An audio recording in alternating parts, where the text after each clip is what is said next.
السلام عليكم، ازيكم حبايبي؟ يا رب تكونوا بألف خير وصحة وسعادة يا رب. النهاردة بإذن الله هنعمل مع بعض الحمام بحشوة الرز.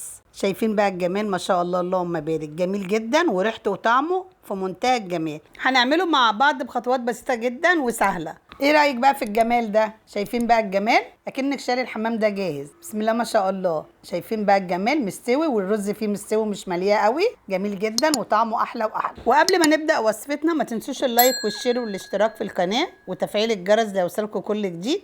يلا بقى بينا على الطريقة. بسم الله. الاكله دي اوردر مطلوبه مني 10 حمامات محشوه الرز. هعملهم كده بطريقه سهله وبسيطه وطعمه بيبقى في منتهى الجمال. 10 حمامات دولت انا جبتهم وهغسلهم كويس جدا وهشيل الرقبه كده وهنضفهم واشيل الزور بتاع الحمامه. لان طبعا بتوع الفراخ طبعا بيقطعوا الحمام كده مش بينضفوه كويس جدا، فانا بشيل بقى الحاجات اللي هي لازم تتشال وتتشطف كويس جدا ويتغسل كويس جدا من جوه كده ومن بره. بتكون الحمامه تكون نضيفه كده بالشكل ده كده، واشيل الرقبه خالص عشان الرقبه دي ملهاش لازمه، يعني بسلقها بحمرها برضو، بس طبعا بتبقى في الحشوه مش حلوه. بحشي الرقبه كلها رز بيبقى طعمها حلو جدا. بغسل الحمام كده بالشكل ده كده. اهم حاجه نغسل الحمام كويس جدا عشان ريحته زفره. هكمل بقيه الحمام بنفس التنظيف ده كده كده. معايا جاهز الحمام، بسم الله ما شاء الله. شايفين بقى كده جاهز اهو، ونضفته كويس وغسلته. والحمامه اهي، شايفين بقى الجمال نضيفه ازاي وكده حجمها حلو ونضيفه جدا. والكبد والقوانص دي انا هقطعها كده قطع صغيره عشان هحطها مع الرز بالشكل ده كده. بقطع القوانص الاول عشان طبعا القوانص لازم احطها في الاول قبل الكبده، لان القوانص بتغيب شويه كده في السوا. وبعد كده بحط الكبده، هقطعها كده القطع كلها متساويه كده بالشكل ده عشان تبقى صغيره كده مع الرز. والكبده كذلك برضو هقطعها بنفس التقطيع ده كده مع القلوب. جربوا بقى وصفه الكبد والقوانص بتاعت الحمام كده مع الرز، خلطه في منتهى الجمال. كده معايا جاهز الكبد والقوانص. هنقع بقى الحمام في ميه كده، معلقه كبيره ملح ومعلقتين دقيق عشان انقع فيه الحمام، واعصر ليمونتين كده عشان يمنع زفاره الحمام خالص، بيبقى ريحته وطعمه في منتهى الجمال. وهقلب كده المحلول ده كده، وهحط بقى الحمام كده واسيبه يتنقع كده بتاع ساعه لحد ما اخلص خلطه الرز. شايفين بقى؟ هتشوفوا الميه دي بقى لونها عامل ازاي بعد ما انقع الحمام. كده الحمامه معايا نضيفه وما فيهاش زفاره خالص، وبقى بطعمها في منتهى الجمال لما بتتحشى مع الرز. بسيبها بقى محلول كده ساعه، وافضل بين فتره والتانيه اقلب. اجيب بقى طاسه احط فيها بقى معلقتين سمنه كده بلدي، احط القوانص تتشوح كده بالشكل ده بقى كده، واقلب. بدات تخش في السوا اهي. هجيب بقى فلفل الوان احمر واصفر واخضر كده واشوحهم مع القوانص بالشكل ده كده واقلب. بعد بقى ما بقلب القوانص كده هضيف بقى الكبد والقلوب كده برضو مع التقليب المستمر كده. واجيب بقى فصين توم كبار كده مفرومين واشوحهم كده مع الكبد والقوانص والفلفل. الريحه بقى مش قادره اقول لكم، في منتهى الجمال. بستمر كده في التقليب لحد ما يتشوحوا كويس جدا كده. هضيف بقى مكعب ماجي بيدي طعم حلو جدا برضو مع الرز، واقلبه كده وهرسه مع المكونات دي. وهجيب بقى بصليه كبيره مفرومه في الكبه وهضيفها بقى على الكبد والقوانص كده برضو، واقلب لحد ما تتشوح البصله كده مع الكبد والقوانص. هضيف بقى البهارات: بابريكا، فلفل اسمر، وكزبره وكمون، وسبع بهارات وفصوص حبهان وقرفه. وهقلب بقى كده بالشكل ده. الريحه بقى والله من غير حلفان، في منتهى الجمال. وهستمر كده في التقليب. ده كيلو رز غسلته كويس جدا وصفيته، وهضيفه كده على الخلطه الجميله دي. وهقلب بقى كده لحد ما تتشوح الرز مع الكبد والقوانص. هضيف معلقه ونص صغيره كده ملح، وهقلبه بقى كده لحد ما يندمجوا مع بعض. هضيف بقى معلقتين كبار دبس الرمان، انا عاملاه في القناه بعمل بيه كل اكلاتي، سهل جدا. دبس الرمان انا عاملاه في القناه. وهضيف صويا صوص برده معلقه كبيره، وهقلب كده لحد ما المكونات كلها تندمج مع بعض بالشكل ده. دولت 5 كوبايات رز انا عايرتهم، هضيف لهم كوبايتين بس ميه.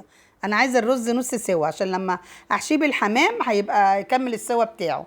انا ضفت كده كوبايتين، وهقلب الرز كده لحد ما يندمج كل المكونات مع بعض، وهغطيه بقى كده لحد ما يستوي نص سوا. هشوف بقى الرز كده، شايفين بقى الرز كده استوى نص سوا، وهقلبه مش لازق في الحله خالص. شايفين كده معايا الرز جاهز، وهغطيه بقى كده واسيبه يبرد خالص عشان اعرف احشيه الحمام بالشكل ده. هجيب بقى الحمام اللي انا نقعاه، شايفين بقى الميه بتاعته عامله ازاي، انا نقعاه كده ساعتين. هغسله كويس جدا واصفيه. هجيب بقى بصله كده وسط افرمها في الكبه، وهضيف معلقه صغيره كده فلفل اسمر، وهنضيف كمان معلقتين صغيرين ملح وبشر طماطمايه، وهدعكهم مع بعض كده كويس جدا عشان هدبل بيهم بقى الحمام. بتخلي الحماميه كده طعمها جميل، البصل مع الطماطم والفلفل الاسمر. الحمام بعد ما صفيته وغسلته كويس جدا، هجيب بقى الحمام كده وهدبله بقى من جوه ومن بره كده بالشكل ده. شايفين بقى الحمامه من جوه ومن بره كده، هدبلها بالفلفل الاسمر والملح والبصل ده. الخلطه دي جميله جدا وبتدي طعم حلو قوي للحمام، لما بتسلقيه كده وتحمريه بقى طعمها حلو. احنا غاسلين الحمام كويس جدا ونقعينه برده. طعم الحمام بقى كده ما بتدبليه بالتتبيله الجميله دي يبقى طعمه تحفه. يا ريت نمشي على الخطوات بالظبط في الحمام بالذات عشان يبقى طعمه جميل جدا. هدبل بقى ال10 حمامات بنفس الطريقه دي كده وبنفس التتبيله، ريحتها بقى في منتهى الجمال. شايفين بقى حبايبي الحمام بعد ما دبلته بسم الله ما شاء الله جميل، وطبعا ريحه التتبيله تحفه. هجيب بقى الرز بعد ما برد، هفرغه كده في بوله. شايفين الرز واخد نص سوا، هفرغه كده في البوله بالشكل ده كده عشان اعرف احشي بيه الحمام. وباقي الرز ده هضيف عليه ميه مغليه واسويه كده سوا كامل، واجيب بقى الحمام بقى الجميل ده كده على طبق. هنحشي بقى الحمام الجميل ده كده. ما تمليش الحماميه رز عشان طبعا الرز بيزيد في السوا. هحشي بقى الرقبه كده، وهحشي البطن بتاعت الحمامه كده بالشكل ده كده. اعملي بقى الحمام ده كده في عزومات رمضان، في اي عزومه عندك بالطريقه دي هتعجبهم جدا الطريقه، وطعمها بيبقى في منتهى الجمال. بعد ما بحشي الحمام كده، بدخل بقى رجلين الحمام كده في الزلموكه بتاعت الحمامه بالشكل ده. شايفين بقى الجمال ما شاء الله اللهم بارك. واكمل بقيه الحشو بنفس الطريقه بنفس الحشو بتاع الرز. بحشي الرقبه كده، بحشي البطن، وبنملاش برضو الحمام قوي عشان طبعا انتوا عارفين الرز بيزيد في الحمام في السوا بتاعه. هخلص الحشو كده بنفس الطريقه برضو، واشيل برضو الرجلين احطها كده في الزلموكه.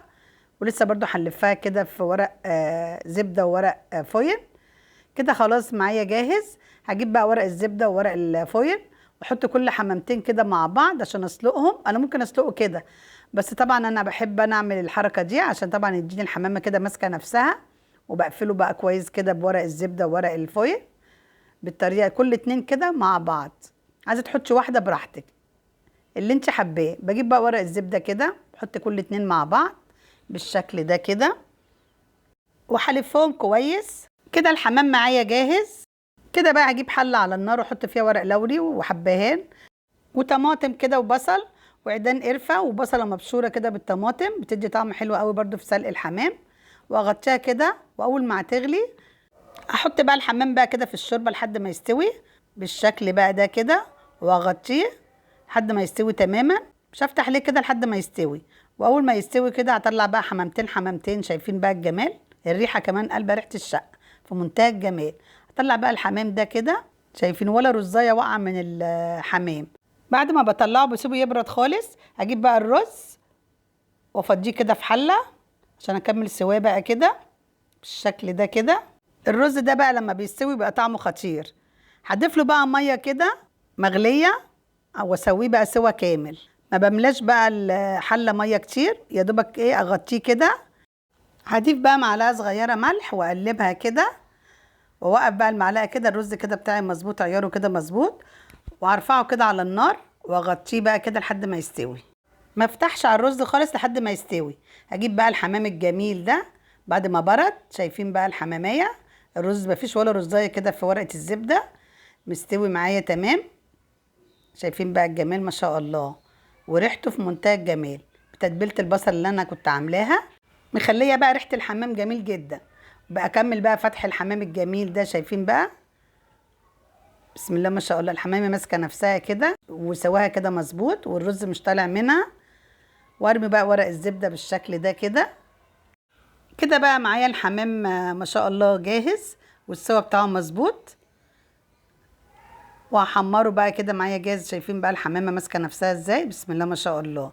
هجيب بقى طاسه ومعلقه سمنه بلدي كده بتخلي ريحه الحمام جميل، وزيت يكون ذره، وزبده صفرة بلدي برضو. وهنحمر بقى الحمام. اول ما يسخن ويقدح كده احط بقى الحمام كده في الطاسه يتحمر لحد ما ياخد اللون الذهبي الجميل. انا بحب احمر الحمام كويس جدا، بيبقى طعمه جميل جدا في التحمير.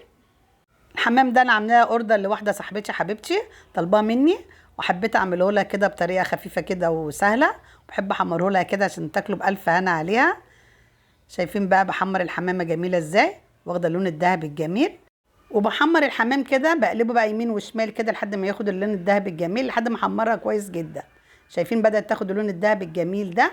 اطلعها بقى كده. شايفين التحمير بتاعها حلو ازاي، جميله، وريحتها كمان جميله جدا. واطلعها بقى كده برضو في الصينيه. شايفين بقى حبايبي اللون الذهبي الجميل ده بتدي حمامه قرمشه كده، بيبقى طعمها في منتهى الجمال. بجيب بقى فلفل اسمر وملح وبرشه كده فوق الحمام. شايفين بقى الحمام مستوي ازاي وريحته جميله. هكرر بقى تحمير الحمام كده بالشكل ده وبنفس الطريقه لحد ما ياخد اللون الذهبي الجميل. ما شاء الله ريحته جميله جدا وطعمه احلى واحلى. فعلا اتمنى تجربوه بنفس الطريقه وبنفس الخطوات. وانا واثقه 100% ان هو يعجبكم ان شاء الله، وتقولوا لي ايه رايكم في التعليقات. ولو حضراتكم استفدتوا من الفيديو يا ريت لايك وشير للفيديو. كده بقى معايا الحمام جاهز. بسم الله ما شاء الله. هجيب بقى الرز بعد ما استوى. شايفين بقى الرز جميل ازاي. افضيه في طبق التقديم ده كده. شايفين بقى الرز مفلفل ازاي ومش معجن، مقاديري كده مظبوطه 100%. وهفضيه بقى كده بنفس الطريقه. واجيب بقى الحمام الجميل اللي انا حاشياه ده كده. هتاكل الرز مع الحمام تحفه فعلا، ما فيهوش ولا غلطه، طعمه في منتهى الجمال. شايفين بقى الحمام مستوي ازاي ولونه ذهبي جميل، وطعمه طبعا احلى واحلى. تعملي كده في عزومات رمضان هيبقى يشرفك جدا قدام ضيوفك، وحلو جدا في عزومات، حلو جدا في المناسبات. لما تعملي الحمام بالطريقه دي جميل جدا وطعمه احلى واحلى. ده بقى الشكل بعد ما رصصته بقى. ايه رايكم بقى في الجمال ده؟ ما شاء الله جميل وريحته في منتهى الجمال وطعمه احلى واحلى. وبألف صحه وعافيه اللي هياكل الحمام ده. يلا بقى نفتح حماميه كده. شايفين بقى ما شاء الله جميله ازاي، والرز فيه مفلفل كده مش معجن، في منتهى الجمال. بسم الله ما شاء الله، ما فيهوش ولا غلطه. ولو اول مره تشاهدوا قناتي مطبخ سمو واسهل الاكلات، اتمنى الاشتراك في القناه وتفعيل الجرس ليوصلكم كل جديد. وده بقى الشكل النهائي للحمام، وبألف هنا عليكم يا حبايبي.